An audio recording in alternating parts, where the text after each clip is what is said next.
সম্মানিত হাজিরিন, আমি মহাগ্রন্থ কোরআনুল কারীমের ৪ নম্বর সূরা সূরা আন-নিসা। কত নম্বর সূরা বললাম? ৪ নম্বর। সূরার নাম কি? সূরা আন-নিসা। তেলাওয়াত করেছি আয়াত নাম্বার ৭৬। তাহলে আজকের তেলাওয়াতকৃত আয়াতের সূরা নাম্বার হলো ৪। সূরার নাম সূরা আন-নিসা। নিসা মানে কি? নিসা মানে নারী, নিসা মানে মহিলা। সূরা আন-নিসা আয়াত নাম্বার কত বললাম? ৭৬। আল্লাহ সুবহানাহু ওয়া তাআলা এখানে পরিষ্কার ভাষায় তার বান্দা বান্দীদেরকে স্পষ্টভাবে জানিয়ে দিয়েছেন কারা আল্লাহর দলের মানুষ হবে আর কারা শয়তানের দলের মানুষ হবে। কারণ পৃথিবীতে দুইটা দল থাকবে, একটা হবে হিজবুল্লাহ, আল্লাহর দল। কার দল? আল্লাহর দল। আর একটা দল হবে হিজবুশ শাইতান, আর একটা হবে শয়তানের দল। আল্লাহ রাব্বুল আলামিন কোরআনুল কারীমের মধ্যে বলেছেন, ফাফারিকুম ফিল জান্নাতি ওয়া ফারিকুম ফিস সাঈর। একটি দল হবে জান্নাতি আর একটি দল হবে জাহান্নামী। এর মাঝখানে আর কোনো দল থাকবে না। তাহলে একটা হবে আল্লাহর দল আর একটা হবে শয়তানের দল। আল্লাহর ভাষায় আল্লাহ তাআলা আরো বুঝিয়েছেন। রব্বুল আলামিন বলছেন, আসহাবুল ইয়ামিনি ওয়া আসহাবুশ শিমাল। একটা হবে ডানপন্থী আর একটা দল হবে বামপন্থী। সম্মানিত একান্ত আপনজনেরা আমার, আমরা আজকে যারা আল্লাহ সুবহানাহু ওয়া তাআলার সন্তুষ্টি অর্জনের জন্যে, আল্লাহকে খুশি করার জন্যে, জান্নাত কামাইয়ের জন্যে, জাহান্নাম থেকে বাঁচার জন্যে মসজিদে এসেছি আল্লাহর কদমে সেজদা দিতে, নিশ্চয় আমরা আল্লাহর দলের বাইরে কেউ নই। আল্লাহর দল ছাড়া কেউ জান্নাতে যেতে পারবে না। কারণ আল্লাহ তাআলা বলেছেন, ফাফারিকুম ফিল জান্নাতি ওয়া ফারিকুম ফিস সাঈর। একটা দল হবে, একটা দল যাবে জান্নাতে আর একটা দল যাবে জাহান্নামে। আসহাবুল ইয়ামিন ওয়া আসহাবুশ শিমাল, একটা হবে ডানপন্থী আর একটা হবে বামপন্থী। ডানপন্থীদের নেতা হবেন নবী রাসূলগণ আর বামপন্থীদের নেতা হবে শয়তান। সম্মানিত একান্ত আপনজনেরা আমার, আল্লাহ রাব্বুল আলামিনের হাবিব বলেছেন, রাসূলুল্লাহ সাল্লাল্লাহু আলাইহি ওয়াসাল্লাম বিদায়ের পূর্বে সাহাবায়ে কেরাম রাসূল করিম সাল্লাল্লাহু আলাইহি ওয়াসাল্লামকে বললেন, ইয়া রাসূলুল্লাহ, আপনিও তো পৃথিবীতে আজীবন থাকবেন না, আমরাও থাকব না, তাহলে ইসলামের ধারা অব্যাহত রাখবে কারা? নবী করিম সাল্লাল্লাহু আলাইহি ওয়াসাল্লাম বললেন, আল উলামাউ ওয়ারাসাতুল আম্বিয়া। আমি নবী রাসূলদের উত্তরসূরি হবে তারা, আলেম ওলামা যারা। আল্লাহ তাআলা কোরআনুল কারীমের মধ্যে বলছেন, এই পৃথিবীতে সবথেকে বেশি আল্লাহকে ভয় করে তারা, আলেম ওলামা যারা। কারণ এরাই আল্লাহকে ভয় করে, এরাই সত্য পথে চলে, এরাই জাহান্নাম থেকে মানুষদেরকে বাঁচানোর জন্য জান্নাতি পথের দিকে মানুষদের আহ্বান করে। এরাই মানুষদেরকে আল্লাহ সুবহানাহু ওয়া তাআলার পথ দেখায়। মান ক্বালা বিহি সাদাকা। নবীজি আমার বলেছেন, কোরআন দিয়ে যারা কথা বলে তারাই সত্য কথা বলে। বাদ বাকি যারাই কথা বলবে কোরআন সুন্নাহ বাইরে, কোরআন দিয়ে যারা কথা বলবে না, তারা হাজারো কথা বললে মিথ্যা কথা বলবে। বলেছেন বিশ্বনবী জনাবে মুহাম্মদুর রাসূলুল্লাহ সাল্লাল্লাহু আলাইহি ওয়াসাল্লাম। তাহলে নবীজি বলেছেন, মান ক্বালা বিহি সাদাকা। কোরআন দিয়ে যারা কথা বলে তারা কি কথা বলে? সত্য কথা বলে। আমরা মুসলিম, আগে আমরা বলেছি আল্লাহকে সেজদা দিতে এসেছি, আল্লাহর সন্তুষ্টি অর্জন করতে, জান্নাত কামাইয়ের জন্য, জাহান্নাম থেকে বাঁচার জন্য আমরা এখানে এসেছি। তাহলে আমাদেরকে সত্য পথ অবলম্বন করা লাগবে। সত্য পথের প্রতীক হবে। আমি আপনাদের কাছে সত্য পথের প্রতীক হতে হবে। আমি আপনাদেরকে জানতে চাই, আমরা কি সত্যের পক্ষে থাকবো না মিথ্যার পক্ষে থাকবো? সম্মানিত একান্ত আপনজনেরা আমার, তাহলে যদি সত্যি সত্যের পথে আমরা থাকতে চাই, এখন আর নবী রসুল নাই, নবী রসুলদের ধারা অব্যাহত রাখতে চাই যারা, আল উলামা ওয়ারাসাতুল আম্বিয়া, নবী রসুলদের আম্বিয়া আলাইহিমুস সালাম গণের উত্তরসূরি তারা আলেম ওলামা। এই আলেম ওলামা মান ক্বালা বিহি সাদাকা, কোরআন দিয়ে কথা বলে, এরাই সত্য কথা বলে, এরাই সত্য পথের পথিক, মানুষদেরকে সৎ পথের দিকে আহ্বান করে। তাহলে গোটা পৃথিবীর হিসাব আমি দেব না, গোটা বাংলাদেশের আলেম ওলামা যেদিকে সত্য পথ, অবশ্যই সেদিকটাই সত্য পথ। কথা বলেন ঠিক কিনা? দুইটা দল থাকবে, আগেই বলেছি, আসহাবুল ইয়ামিনি ওয়া আসহাবুশ শিমাল, একটা ডাইনপন্থী আর একটা বামপন্থী। হিজবুল্লাহ আল্লাহর দল, আর একটা হলো হিজবুশ শাইতান, শয়তানের দল। তাহলে গোটা বাংলাদেশে আলেম ওলামা যেদিকে গিয়েছে ওইটা আল্লাহর দল। ওইটা কিসের দল? আল্লাহর দল। আর আলেম ওলামাদের বিরুদ্ধে আচরণ যারা করছে, আলেম ওলামাদের বিরুদ্ধে যারা অন্যায়, অপরাধীমূলক, মিথ্যা প্রোপাগান্ডা ছড়াচ্ছে, তারা হচ্ছে শয়তানের দলের মানুষ। আমরা যদি সত্যি মুসলমান হয়ে থাকি, আলেম ওলামাদের সাথে অবশ্যই আমাদের সম্পর্ক রাখতে হবে, তাদেরকেই আপনাকে আমাকে সাপোর্ট করতে হবে, সমর্থন করতে হবে। মনে রাখবেন, আল্লাহ রাব্বুল আলামিন কোরআনুল কারীমের মধ্যে বলেছেন, কোন জাতির ভাগ্যকে পরিবর্তন আল্লাহ তাআলা ততক্ষণ পর্যন্ত করেন না, ইন্নাল্লাহা লা ইউগাইয়িরু মা বিকওমিন হাত্তা ইউগাইয়িরু মা বিআনফুসিহিম। কথাকার আল্লাহ সুবহানাহু ওয়া তাআলা তিনি বলেছেন কোরআনুল কারীমের মধ্যে, আল্লাহ তাআলা বলেন, নিশ্চয় আমি আল্লাহ তাআলা ওই জাতির, ওই গোষ্ঠীর, ওই মানুষদের, ওই বান্দা বান্দীদের ভাগ্যকে অতক্ষণ পর্যন্ত আমি আল্লাহ সুবহানাহু ওয়া তাআলা পরিবর্তন করি না, যত সময় পর্যন্ত ওই জাতি, ওই কওম, ওই গোষ্ঠী, ওই বান্দা বান্দীরা তাদের নিজেদের ভাগ্য নিজেরা পরিবর্তনের চেষ্টা না করে। সুতরাং সম্মানিত একান্ত আপনজনেরা আমার, সময় এসেছে আপনার আমার ভাগ্য পরিবর্তন করার। যদি ভাগ্য পরিবর্তন না করতে পারি, আল্লাহ তাআলা যখন যে সমাজে যেমন জনগণ থাকে, দেশের নাগরিক থাকে, তাদের আমল আখলাক যেমন হয়, ঠিক অনুরূপ আল্লাহ তাআলা তাদেরকে সাইজ করার জন্য এরকম জালেমদেরকে দিয়ে আল্লাহ তাআলা তাদেরকে উচিত শিক্ষা দিয়ে থাকেন। গোটা 17 বছর 18 বছর আমরা নির্যাতিত হয়েছি, এরপরেও যদি ঘুম না ভাঙে তাহলে অপেক্ষা করুন। আল্লাহ তাআলা বলেছেন, ওয়ামা আসাবাকুম মিন মুসিবাতিন ফাবিমা কাসাবাত আইদিকুম ওয়া ইয়াফু আন কাসীর। তোমাদের উপরে যা কিছু বিপদ আপদ বালা মুসিবত আসবে, তোমাদের দুই হাতের কামাই।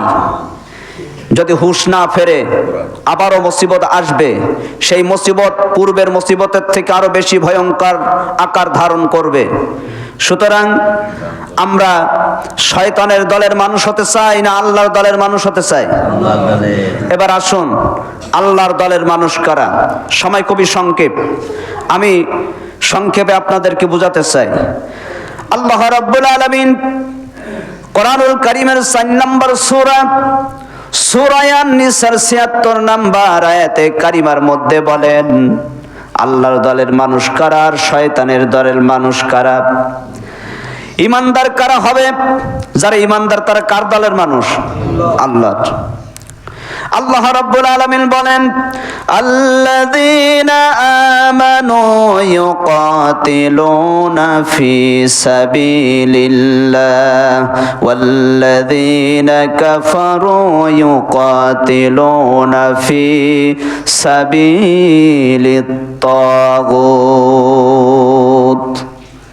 রব্বুল আলামিন বলেন, আর যারা বিশ্বাসী, আল্লাহকে বিশ্বাস করে, যারা নাকি ঈমানদার, তারা আল্লাহর জমিনে আল্লাহর হুকুমাত, আল্লাহর বিধান, আল্লাহর দ্বীন কায়েমের লক্ষ্যে প্রচেষ্টা করবে, চেষ্টা সাধনা করবে। কথা কার? আরো জোরে বলেন, কথা কার? বাংলাদেশের সমস্ত আলেম ওলামা একত্রিত হয়ে একই প্ল্যাটফর্মে এসে ওয়াতাসিমু বিহাবলিল্লাহি জামিআন ওয়া লা তাফাররাকু, আল্লাহ তাআলা বলেছিলেন, আল্লাহ তাআলা বললেন, তোমরা ঐক্যবদ্ধ হও, একতাবদ্ধ হও, কাঁধে কাঁধ মিলিয়ে ইসলামের রজ্জুকে আঁকড়ে ধরো। খবরদার, এই ব্যাপারে তোমরা মত পার্থক্য সৃষ্টি করবে না, তোমরা বিভিন্ন দলে বিভক্ত হয়ে যাবে না। আল্লাহ যেটা আদেশ করেছেন, আল্লাহর যেটা হুকুম হয়েছে, এটা ফরজ, নফল না সুন্নাহ না ওয়াজিব? ফরজ। ঐক্যবদ্ধ হওয়া ফরজ। আলেম ওলামা একই প্ল্যাটফর্মে এসেছে, ঐক্যবদ্ধ হয়েছে। আমাদের সমাজের একটা পরিবেশ আমি দেখতে পাচ্ছি। এখন পরিবেশটা হয়েছে এমন, আলেম ওলামা যারা লেখাপড়া করেছে, কোরআন হাদিসের জ্ঞান আছে, তাদের থেকে যাদের বোম মারলেও আলিফ বা বাহির হবে না, তারা বড় ফতোয়াবাজ হয়ে গিয়েছে। আলেমদের বিরুদ্ধে ফতোয়া দিচ্ছে বিভিন্ন মোড়ে, বসার জায়গায়, কাজের খেতে, চায়ের দোকানে আলেম ওলামাদেরকে নিয়ে সমালোচনা। মনে রাখবেন, রাসূলুল্লাহ সাল্লাল্লাহু আলাইহি ওয়াসাল্লাম বলেছেন, মান আকরামা আলিমান ফাকান্নামা আকরামানি, যে ব্যক্তি একজন আলেমকে সম্মান করলো, সে যেন আমি রাসূলকে সম্মান করলো। আর যদি কোনো ব্যক্তি কোনো আলেমকে বেইজ্জতি করে, সে যেন আমি রাসূলকে বেইজ্জতি করলো। আলেম ওলামাদের বিরুদ্ধে ফতোয়া, আলেম ওলামাদের বিরুদ্ধে গালিগালাজ, এটা যাদের ইসলামের জ্ঞান নেই তাদের মুখে মানায় না। সুতরাং যেখানে একই প্ল্যাটফর্মে আলেম ওলামা, সেখানে আপনি আলেম ওলামাদের বিরুদ্ধে কথা বলবেন। যদি আলেম ওলামাদের বিরুদ্ধে কথা বলেন, আমরা ধরে নেব আপনি হিজবুশ শয়তানের দলে চলে গেছেন। সম্মানিত একান্ত আপনজনেরা আমার, বুঝতে হবে। আমি গত সপ্তাহে বলেছিলাম যে সামনে বদরের যুদ্ধের মতো একটা পরিবেশ চলে আসতেছে। আমরা যদি এই যুদ্ধে বিজয়ী না হতে পারি, তাহলে বদরের যুদ্ধে যেমন রাসূলুল্লাহ বলেছিলেন আজকে ইসলাম থাকবে কি থাকবে না, আল্লাহ এটাই চূড়ান্ত ফয়সালা হয়ে যাবে।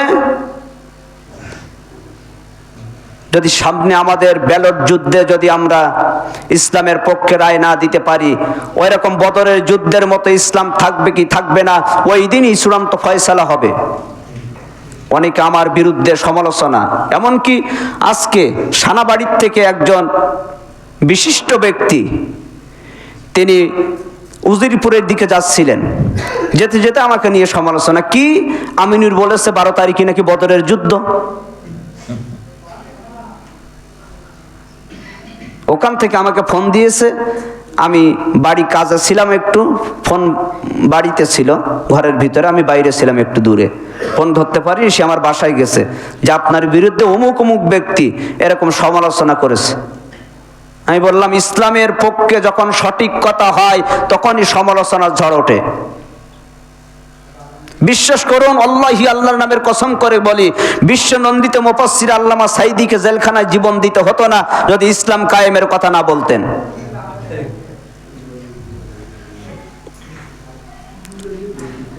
যারা আমাকে নিয়ে সমালোচনা করেছেন, বিভিন্ন জায়গায় কথাটা তিলকে তাল বানিয়ে ছড়িয়েছেন, আমি আজকেও তাদেরকে বলছি, হ্যাঁ, বদরের যুদ্ধের পরিবেশ কেমন ছিল? পিতা তার সন্তানের বিরুদ্ধে ইসলামের পক্ষ নিয়ে যুদ্ধ করেছে, সন্তান তার পিতার বিরুদ্ধে ইসলামের পক্ষ নিয়ে ইসলাম বিজয়ের জন্য যুদ্ধ করেছে। ওটা ছিল তরবারি যুদ্ধ, এটা ব্যালট যুদ্ধ।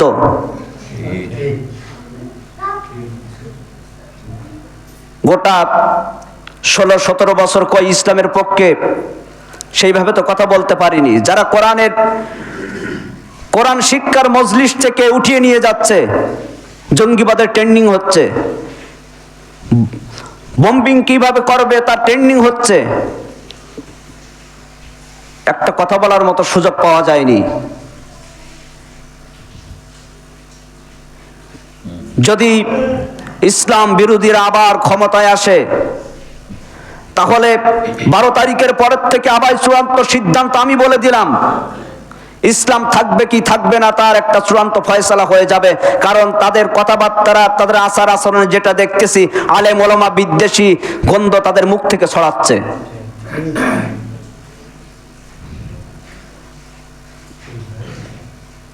এই ব্যালট যুদ্ধে আপনারা খেয়াল করবেন, একই পরিবারে পিতা হয়তো ইসলামের পক্ষে, সন্তান ইসলামের বিপক্ষে দাঁড়িয়েছে। সন্তান ইসলামের পক্ষে, পিতা ইসলামের বিরুদ্ধে, আলেম ওলামাদের বিরুদ্ধে দাঁড়িয়েছে। বদরের যুদ্ধ বলেছি, ওরকম একটা পরিবেশ আসতেছে বলেছি, তাই নিয়ে কি সমালোচনা।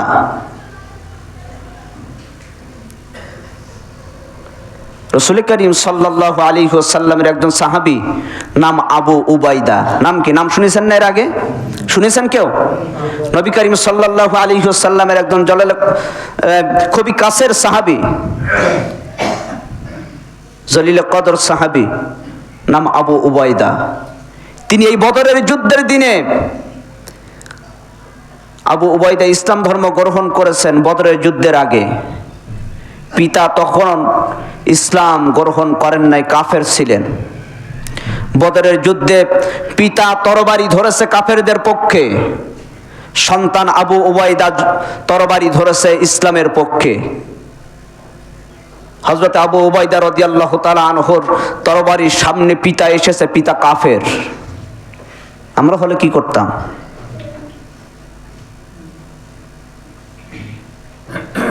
হযরত আবু উবাইদা রাদিয়াল্লাহু তাআলা আনহু ইসলামের খাতিরে, ইসলাম রক্ষার্থে সঙ্গে সঙ্গে পিতার কাঁধে তরবারি মেরে দিলেন।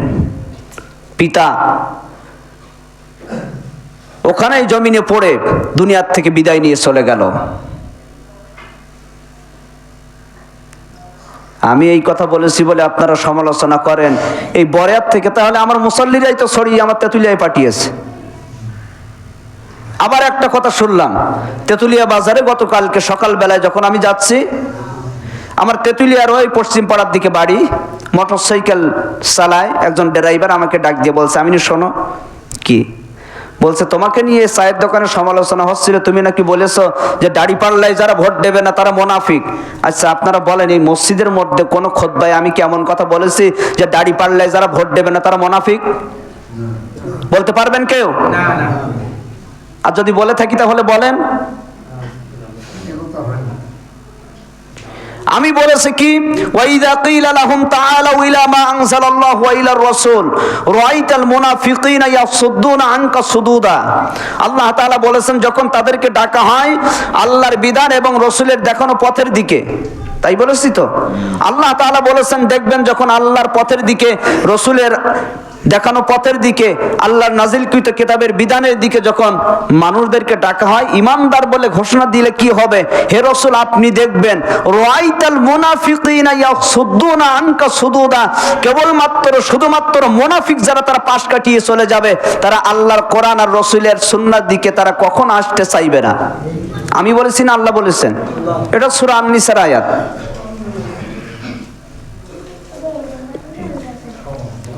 খবরদার সমালোচনা থেকে সাবধান হবেন, সমালোচনা করবেন না। আমি যে আপনাদের প্রতি অ্যাকশন নেব তা বলছি না। আল্লাহর ভয় করুন, আল্লাহর ভয় করুন। আমাকে নিয়ে যে তিলকে তাল বানিয়ে আপনারা সমালোচনা করে বেড়াচ্ছেন, গীবত করছেন, আমি যদি মাফ না করি আল্লাহ তাআলাও কিন্তু কিয়ামতের ময়দানে আপনাদেরকে মাফ করবে না। সম্মানিত একান্ত আপনজনেরা আমার, তাহলে দুইটা দল থাকবে, একটা কার দল আর একটা কার দল? শয়তানের দল। আমরা আল্লাহর দলে থাকতে চাই না শয়তানের দলে থাকতে চাই? তাহলে যদি সত্যি আল্লাহর দলে থাকতে চাই, আল্লাহ রাব্বুল আলামিন কোরআনুল কারীমের সূরা আন-নিসা, আবারও বলছি, কোরআনুল কারীমের 4 নম্বর সূরা আন-নিসা আয়াত নাম্বার 76, আল্লাহ তাআলা বলেছেন, আল্লাযীনা আমানু, যারা নাকি ঈমানদার, ইউকাতিলুনা ফি সাবিলিল্লাহ, আল্লাহর দ্বীনের রাস্তায় তারা লড়াই করবে, সংগ্রাম করবে, আল্লাহর দ্বীন প্রতিষ্ঠিত করার জন্য তারা চেষ্টা সাধনা করবে। আমরা দেখতে পাচ্ছি আলেম ওলামা ঐক্যবদ্ধভাবে আল্লাহর জমিনে আল্লাহর হুকুমাত প্রতিষ্ঠিত করার লক্ষ্যে কাজ করছে। যারা তাদের বিরুদ্ধে যাচ্ছে তাদের চেহারার দিকে একটাবার তাকিয়ে দেখুন, তাদের বক্তব্যের দিকে তাকান, ইসলাম বিদ্বেষী গন্ধ বাহির হয়। আপনি মুসলমানের সন্তান হয়ে আলেম ওলামাদের পক্ষে না নিয়ে তাদের পক্ষ নিচ্ছেন, আপনার একটু লজ্জা হওয়া উচিত। আর আল্লাহর দলের মানুষ বলবেন আমি আল্লাহর বান্দা। পক্ষান্তরে আল্লাহ রাব্বুল আলামিন একই আয়াতের মধ্যে বলেন, ওয়াল্লাযীনা কাফারু ইউকাতিলুনা ফি সাবিলিত তাগুত। রব্বুল আলামিন বলেন, এবং যারা অবিশ্বাসী, যারা ঈমানদার না, মুখে মুখে ঈমানদার বলে দাবি করলে ঈমানদার হওয়া যায় না। সূরা আল বাকারা আল্লাহ তাআলা বলেন, ওয়ামিনান নাসি মান ইয়াকুলু আমান্না বিল্লাহি ওয়া বিল ইয়াউমিল আখিরি ওয়া মা হুম বিমুমিনিন।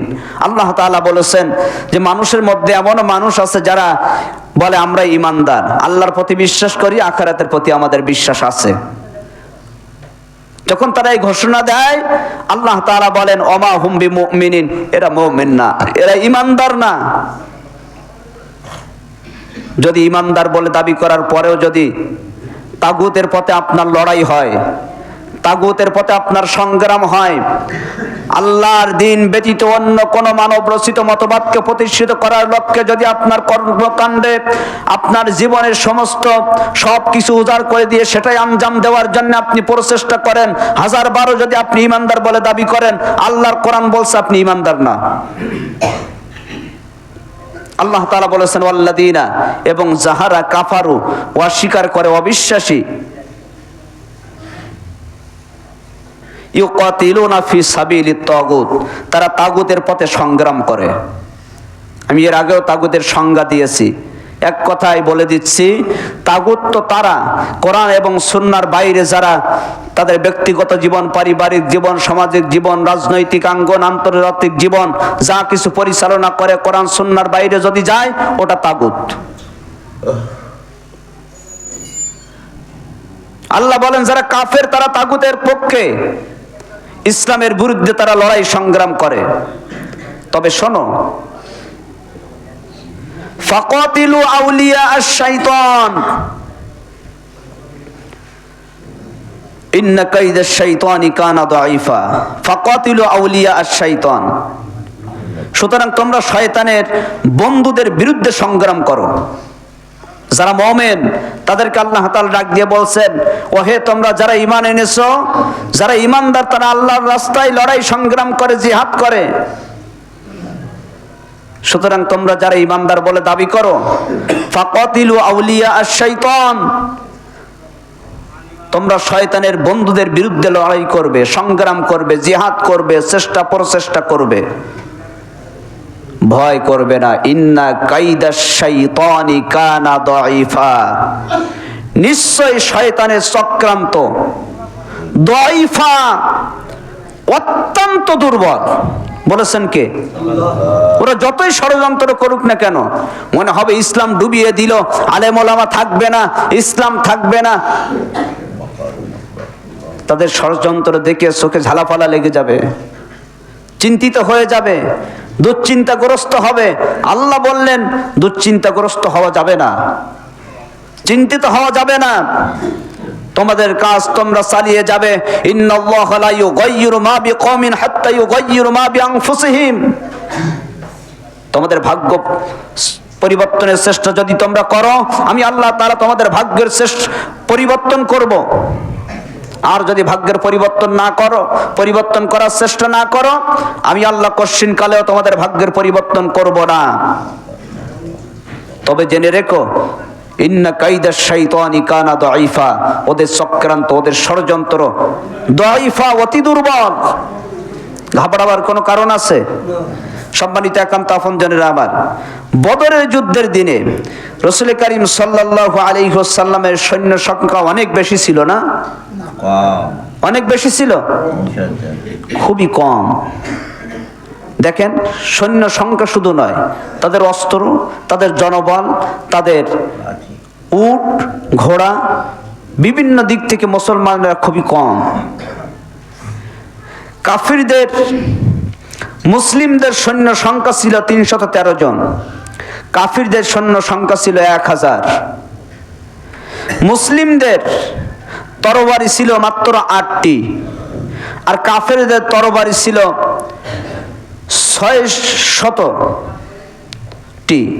তাহলে মুসলমানদের তরবারি ছিল বদরের যুদ্ধে 8টি, আর কাফেরদের 600। এরপরে মুসলমানদের উট ছিল 70টি, আর কাফেরদের উট ছিল 700টি। ব্যবধান আছে না নেই? এরপরে মুসলমানদের ঘোড়া ছিল 2টি, কাফেরদের ঘোড়া ছিল 300। এরপরে মুসলমানেরা শহীদ হয়েছিল 14 জন, আর কাফেরেরা মৃত্যুবরণ করেছিল 70 জন। মুসলমানেরা বন্দী হয়েছিল 0, কাফেরদের হাতে মুসলমানেরা বন্দী হয়নি। আর মুসলমানদের হাতে ওই দিনে কাফেরেরা বন্দী হয়েছিল 70 জন। সম্মানিত একান্ত আপনজনেরা আমার, সব কিছুতে কম কম থাকার পরেও বিজয় দিয়েছিলেন কে? কারণ তাদের ঈমান শক্ত ঈমান ছিল। ভাগ্য পরিবর্তনের জন্য ময়দানে কাজ করেছে, সামনে অগ্রসর হয়েছে। কাফেরদের অনেক ষড়যন্ত্র ছিল না বদরের যুদ্ধের দিনে? তারা শক্ত মাটি দখল করেছিল। মুসলমানদের থেকে তাদের সৈন্য সংখ্যা বেশি ছিল, তরবারি বেশি ছিল, ঘোড়া বেশি ছিল, উট বেশি ছিল, এভাবে করে সব দিক থেকে তারা বেশি। এরপরেও যখন তারা ভাগ্য পরিবর্তনের চেষ্টা করেছে, আল্লাহ তাআলা তাদের ভাগ্য পরিবর্তন করেছেন না করেন নাই? সেই আল্লাহ আজও আছে না নেই? অবশ্যই আজকে যদি আমরা ঈমানের বলে বলিয়ান হয়ে আবারও আমরা ইসলামের পক্ষে অবস্থান নিতে পারি, অবশ্যই আল্লাহ সুবহানাহু ওয়া তাআলা আমাদেরকে বিজয় দান করবেন। আগামী দিনে ইসলামের পক্ষে থাকার জন্য উদাত্ত আহ্বান জানিয়ে আজকের খুতবা আমরা শেষ করছি। আল্লাহ তাআলা প্রত্যেককে ইসলামের পক্ষে মৃত্যু পর্যন্ত কবুল করুন, আমিন। ওয়া আখিরু দাওয়ানা আলহামদুলিল্লাহি রাব্বিল আলামিন। সবাই সুন্নাত নামাজ আদায় করুন।